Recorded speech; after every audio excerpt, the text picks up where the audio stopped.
In 1974, a two-star general at the Pentagon looked at a set of blueprints and asked a simple question. Where were the radar, the missiles, the avionics suite every modern fighter was supposed to carry? The men who drew those blueprints told him there weren't any. That was the point. For 20 years, American fighter design had followed one law: bigger sensors, bigger payloads, bigger engines, bigger price tags. Every program followed it. Every general defended it. The F-111 had followed it into a billion-dollar disaster. The F-15, still in development, was following it too, heavier with each redesign, more expensive with each budget cycle. A handful of men inside the Pentagon decided the law was wrong. Not one of them held real command authority. One was a fighter pilot with a mathematics habit. One was a civilian analyst who had never flown a combat mission. One was a colonel about to end his career over this exact argument. They had no budget of their own, no aircraft company behind them, and no official program to point to. What they had was a set of equations, and a conviction that the entire defense establishment had confused complexity with capability. They called themselves, half as a joke, the Fighter Mafia. By the time the Pentagon realized what they were building, it was already flying. By the early 1970s, the United States Air Force was still living inside the wreckage of a single decision made a decade earlier. In 1961, Secretary of Defense Robert McNamara had forced the Air Force and Navy into a single aircraft program, one airframe, built to serve two services with fundamentally different missions. The result was the F-111. It was supposed to prove that one sufficiently advanced machine could replace many specialized ones. Instead, it proved the opposite. Cost overruns stretched into the billions. The Navy variant was canceled outright. The Air Force version entered service years late, overweight, and haunted by structural failures that killed pilots before the engineering was fully understood. The F-111 program did not just fail.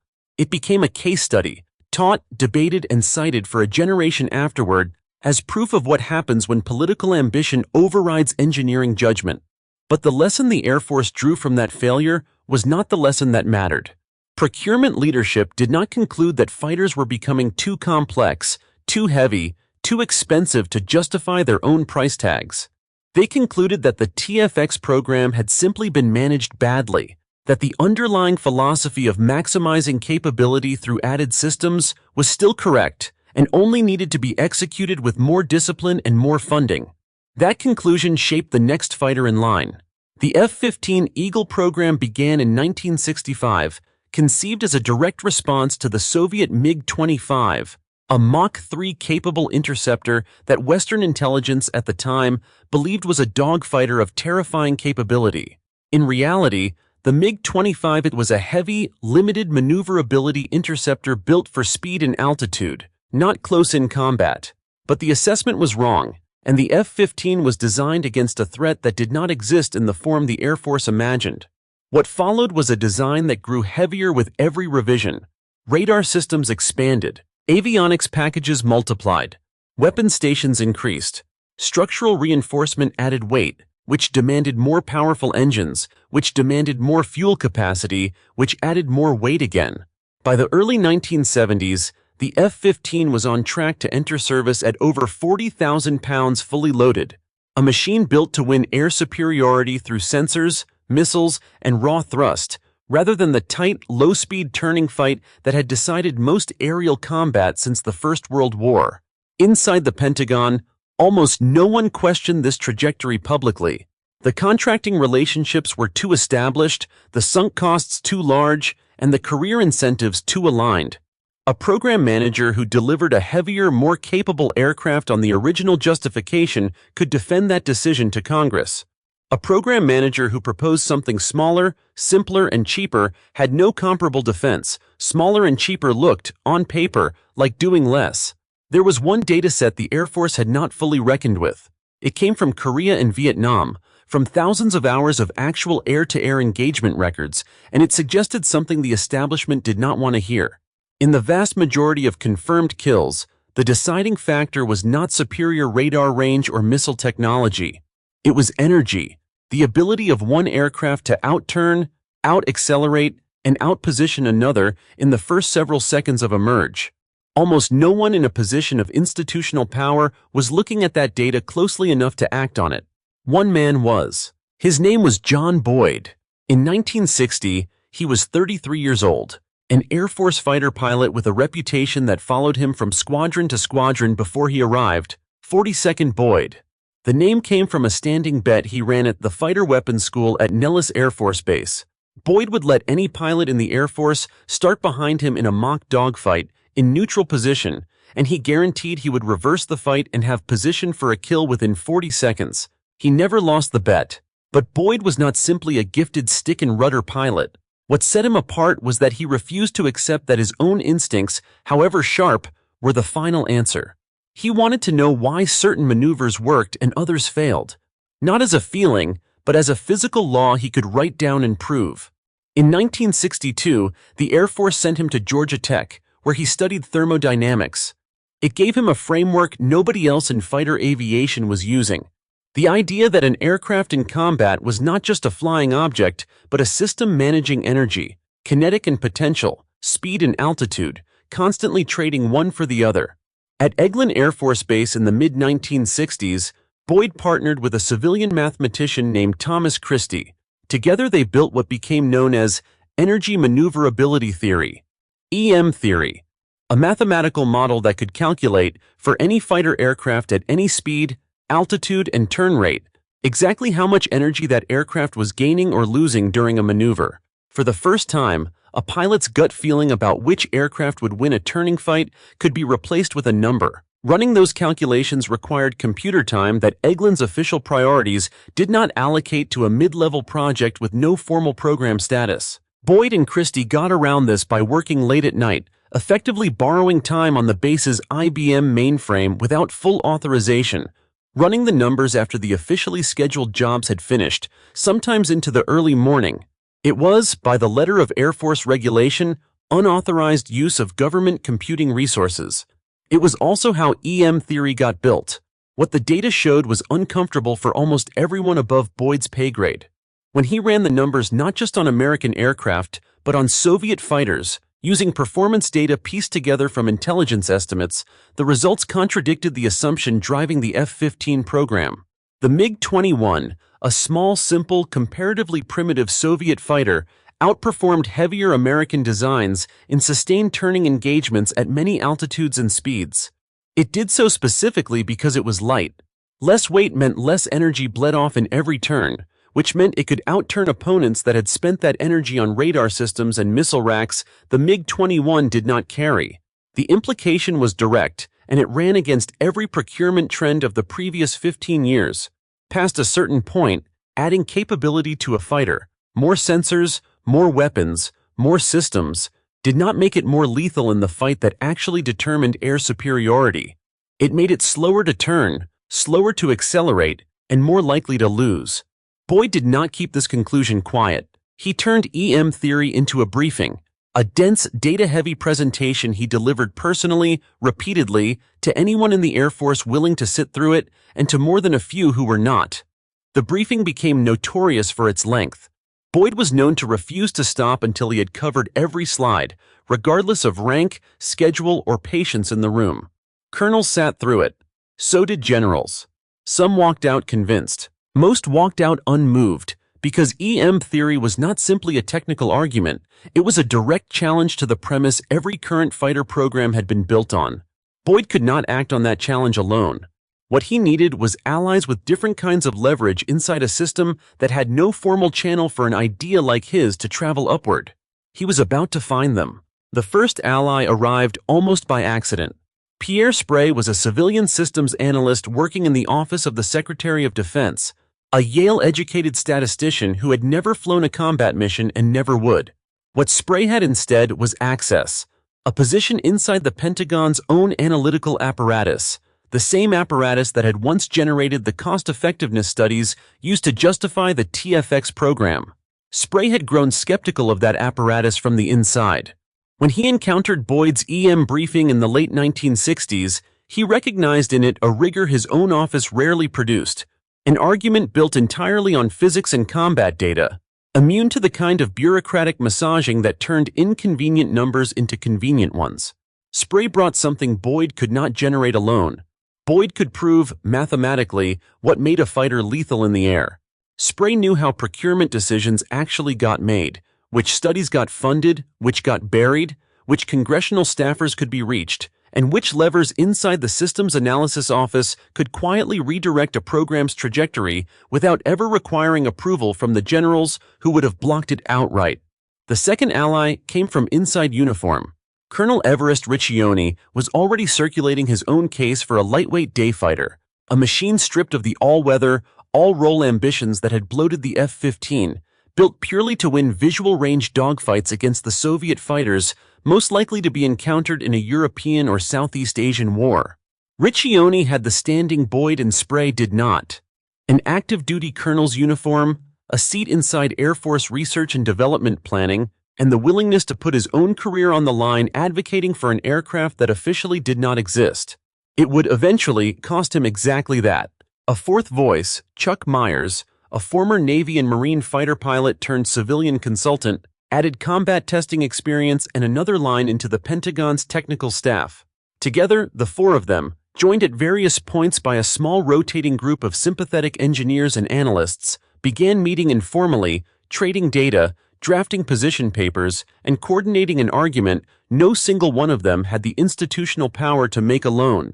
None of them commanded a program, none of them controlled a budget line. What they possessed instead was something the F-15 establishment had not accounted for: the ability to move information sideways, underneath the official chain of command, faster than that chain could suppress it. Boyd's briefing traveled from office to office. Spray's cost studies found their way to congressional staffers hunting for evidence that the Pentagon was overspending. Riccioni pushed the concept through internal research channels under headings vague enough not to trigger institutional alarm. They needed a name for what they were doing before anyone else supplied a worse one. Inside the Pentagon, officers who found the group's tactics abrasive, their contempt for established procurement logic, their willingness to go around superiors, their habit of treating three-star generals with the same blunt argumentative style Boyd used on junior pilots, began calling them dismissively the Fighter Mafia.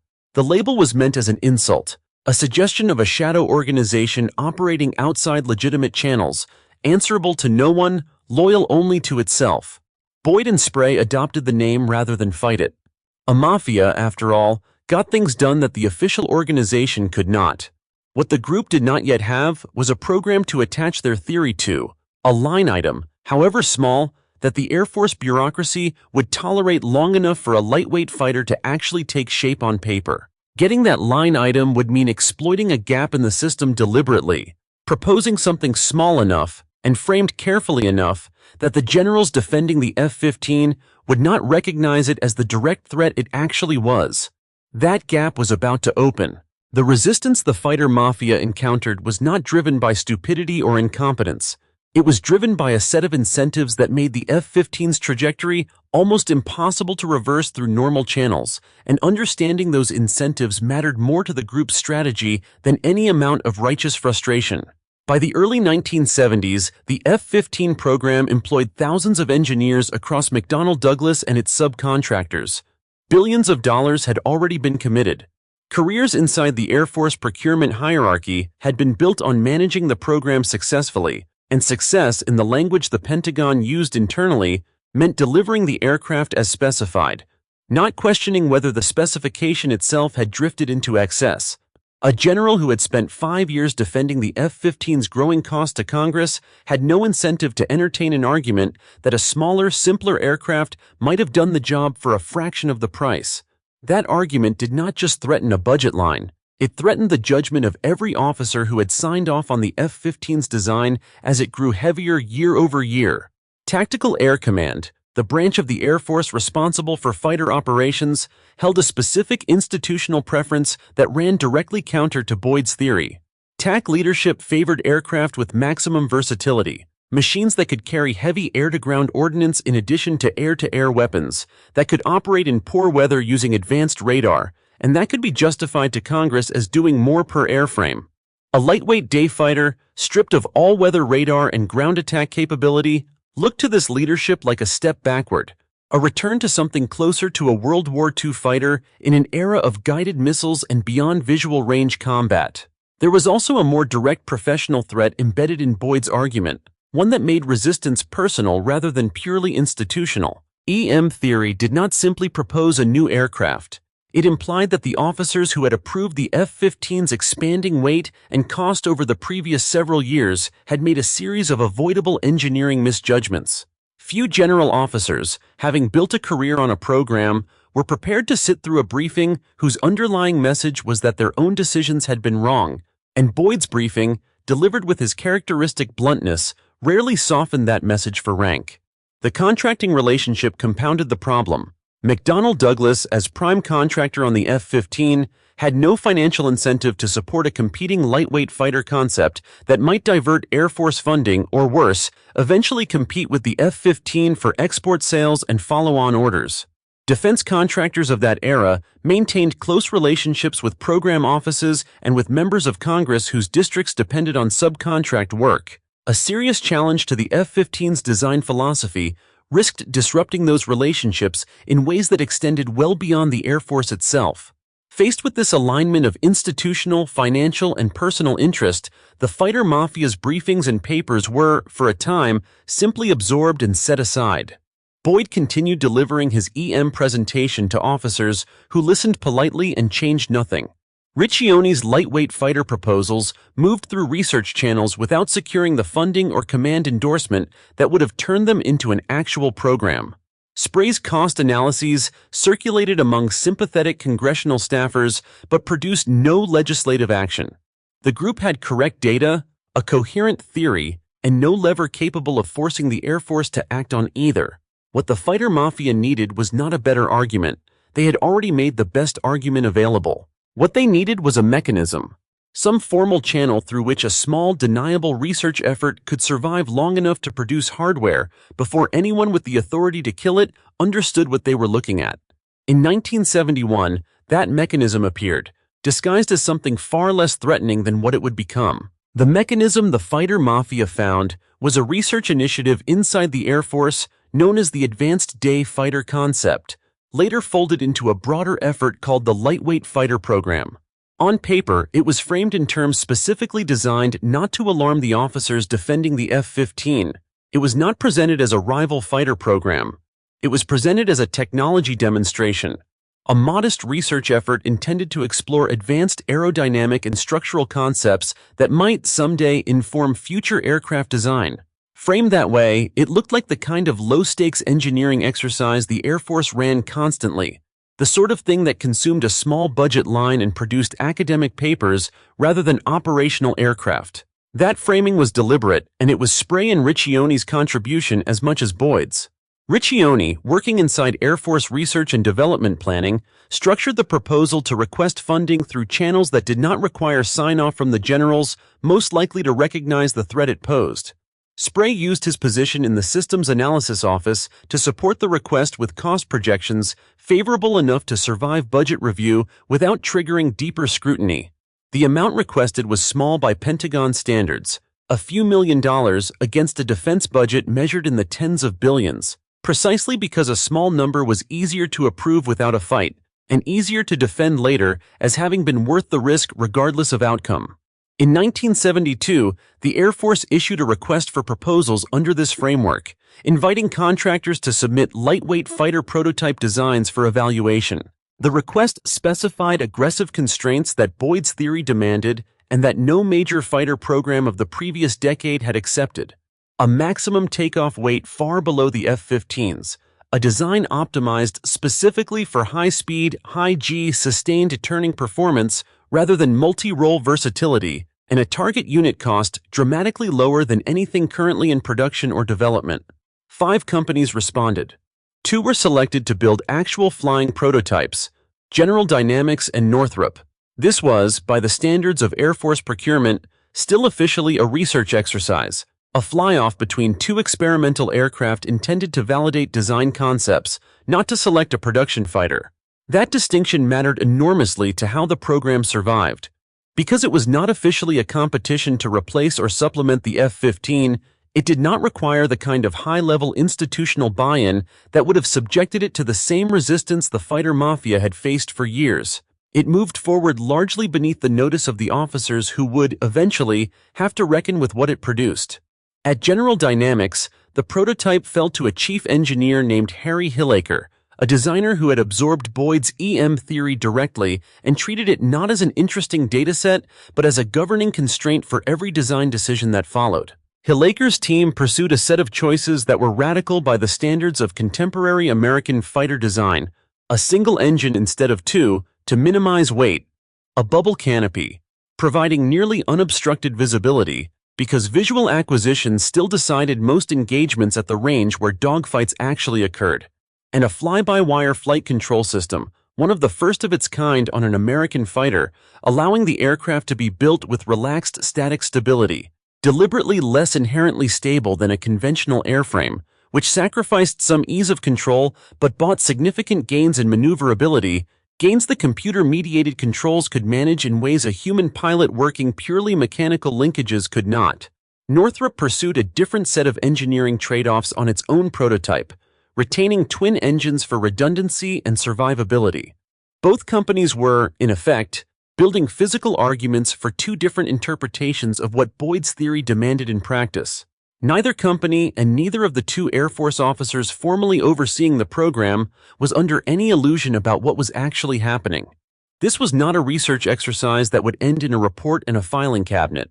This was the Fighter Mafia's theory, funded through a bureaucratic loophole small enough to survive the very institution built to stop it, about to be tested in the air over the high desert of California. The generals who had spent a decade building the case for bigger, heavier, more expensive fighters were about to watch two lightweight prototypes fly a competition they had never intended to matter. The two prototypes arrived at Edwards Air Force Base in early 1974, carrying designations that made no promise of production: YF-16 from General Dynamics, YF-17 from Northrop. Both were, officially, experimental aircraft built to validate lightweight fighter concepts. Both companies and the small group of officers who had engineered the program's existence understood the stakes as considerably higher than that designation suggested. The YF-16 that emerged from Harry Hillaker's design team looked unlike any fighter the Air Force had fielded. Its most immediately visible feature was the canopy, a single-piece bubble providing close to 360 degrees of visibility, a direct response to Boyd's insistence that visual detection of an adversary, not radar range, decided the opening moments of most real engagements. Beneath that canopy sat a cockpit tilted back 30 degrees from vertical, positioning the pilot to better tolerate the high G turns the aircraft was designed to sustain, paired with a side-mounted control stick in place of the traditional center-mounted control column, a configuration that let the pilot brace against G-forces without the stick itself interfering with hand movement. The aircraft's most consequential engineering decision was invisible from the outside. The YF-16 was the first American production track fighter designed from the outset around fly-by-wire flight controls, replacing mechanical linkages between the pilot's stick and the control surfaces with an electronic system that translated pilot input through a computer before moving the aircraft's surfaces. This allowed Hillaker's team to make a choice no earlier fighter design had risked, building the airframe with relaxed static stability, meaning the aircraft was aerodynamically unstable by conventional standards, constantly wanting to depart from controlled flight on its own. A human pilot working unassisted mechanical controls could not have managed that instability in real time. The fly-by-wire computer could, making thousands of small corrections per second, and in exchange for that instability, the aircraft gained turning performance no stable, conventionally controlled fighter could match. A single Pratt & Whitney F-100 engine, the same engine developed for the F-15, powered the YF-16, chosen specifically over a twin-engine configuration to minimize weight. Even at the cost of the redundancy a second engine would have provided in combat.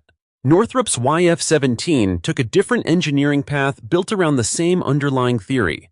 It retained two engines, prioritizing survivability and redundancy, and used a twin-tail configuration derived from Northrop's earlier P530 Cobra design study, where Hillaker's team had gambled on an unproven fly-by-wire system to unlock maximum maneuverability. Northrop's design pursued high performance through more conventional aerodynamic means, accepting somewhat more weight in exchange for what its engineers argued was a more survivable combat aircraft.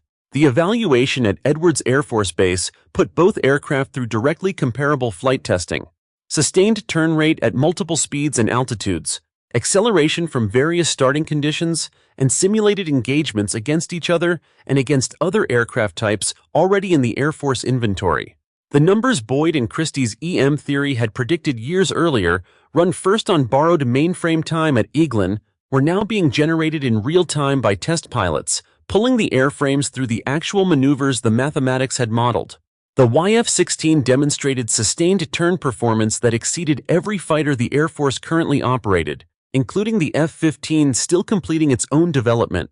It achieved this while weighing roughly half of what the F-15 weighed fully loaded, and while carrying a projected unit cost dramatically below it. In evaluations against simulated adversary tactics modeled on Soviet fighter doctrine, the YF-16 consistently retained energy through maneuvers that would have forced a heavier aircraft to bleed speed and altitude it could not recover in time. By early 1975, the Air Force's evaluation team had reached a conclusion that carried implications well beyond the two aircraft actually being tested. The lightweight fighter concept, the theory Boyd had spent a decade defending against an institution that had no incentive to hear it, had not simply produced a viable aircraft. It had produced one that outperformed, in the specific metric that decided most real air combat, the far more expensive fighter the Air Force had already committed to as its primary air superiority platform. The Air Force now had to decide what to do with a result its own procurement establishment had never wanted to obtain. In January 1975, the Air Force announced its selection. The YF-16 had won the lightweight fighter competition. What made the announcement remarkable was not simply that General Dynamics had beaten Northrop. It was the justification the Air Force was now compelled to state publicly: sustained turn performance, energy retention through combat maneuvers, and dramatically lower cost per aircraft than the F-15 it flew alongside. These were, almost word for word, the metrics Boyd's EM theory had defined nearly a decade earlier, when almost no one holding institutional power had been willing to act on them. The victory did not stay contained to a single research program. Within months, what had been designed and funded as an experimental technology demonstration was reclassified into something the Fighter Mafia had aimed for from the beginning but had never been permitted to state outright while the program remained alive: a production fighter. The Air Force committed to procuring the aircraft under the designation F-16, and shortly afterward, several NATO allies, Belgium, Denmark, the Netherlands, and Norway, selected the same aircraft for their own air forces, a multinational commitment that gave the program a scale and political durability no single service purchase could have provided on its own. The scale of the reversal was difficult to overstate against the institutional resistance the idea had faced only a few years earlier. An aircraft that officers inside Tactical Air Command had dismissed as a step backward, that contractors had no financial incentive to support, and that a small group of officers and civilian analysts had been forced to smuggle through the budget process disguised as a low-stakes research exercise, was now the Air Force's newest production fighter program, with export orders already forming behind it. For Boyd personally, the moment carried a bitterness that the public victory did not erase. High had spent years being treated, by a significant portion of the Air Force officer corps, as a disruptive figure whose theories threatened programs and careers rather than a credentialed authority whose mathematics had simply been correct. Vindication arrived, but it arrived through a bureaucratic process that had never formally acknowledged the years of resistance the Fighter Mafia had faced, and it arrived without any institutional accounting of how close the concept had come to being buried entirely. There was also a narrower, more specific irony embedded in the F-16's selection that Boyd and Sprey both recognized immediately. Even as the wider Air Force celebrated the outcome, the aircraft had won specifically because it was light, simple, and single-purpose, because it had refused the sensor packages, the multi-role weapon systems, and the all-weather avionics suites that had made the F-15 heavier with every design revision. That refusal was the entire argument. It was not a feature to be adjusted later. It was the reason the aircraft existed at all, and the reason it had beaten every heavier alternative in direct testing. The Air Force procurement establishment that had resisted the fighter mafia for the better part of a decade had not, in the moment of the F-16's selection, actually changed its underlying philosophy about what made a fighter valuable. It had simply lost a specific technical competition on specific technical terms and had been forced by the clarity of that result to accept an aircraft it had never wanted to build. An establishment that loses an argument on the merits does not necessarily abandon the instincts that lost it. Those instincts were still intact, still funded, and still present in every program office that would now be responsible for turning the YF-16 prototype into an operational Air Force fighter. Within a year of the F-16's selection, those instincts began reasserting themselves not through open resistance this time, but through something the fighter mafia had far less power to stop. The process began almost as soon as the F-16 moved from prototype to production program, and it began for reasons that were, in a narrow sense, defensible. Tactical Air Command, now responsible for actually operating the aircraft, argued that a fighter with no radar-guided missile capability and no air-to-ground capability at all was of limited strategic value in a full-scale conflict against the Warsaw Pact, where NATO air forces needed aircraft capable of more than clear-weather daytime dogfighting. A single-purpose day fighter, however brilliant in the narrow mission it had been designed for, could not by itself satisfy the range of missions the Air Force expected its fighter fleet to cover. That argument, applied incrementally, began adding back precisely the weight the original lightweight fighter program had been built to eliminate. A radar system was added, enabling beyond visual range engagement and all-weather operation, a capability the YF-16 prototype had deliberately excluded. Additional hardpoints were added to the wings and fuselage, expanding the aircraft's ability to carry air-to-ground ordnance, extending its role from pure air superiority fighter toward the kind of multi-role platform the fighter mafia had spent a decade arguing against.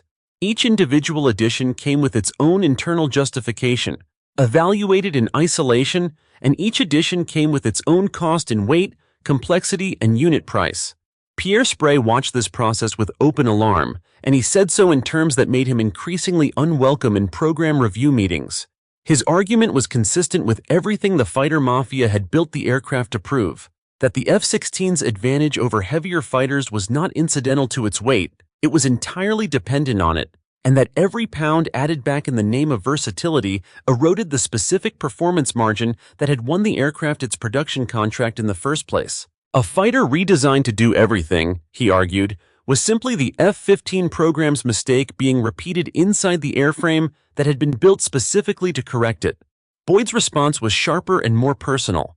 He had spent the better part of 10 years being dismissed by the Air Force establishment as a disruptive outsider, only to watch that same establishment, now that the aircraft existed and bore an official designation, quietly absorb it back into the design philosophy he had spent his career opposing.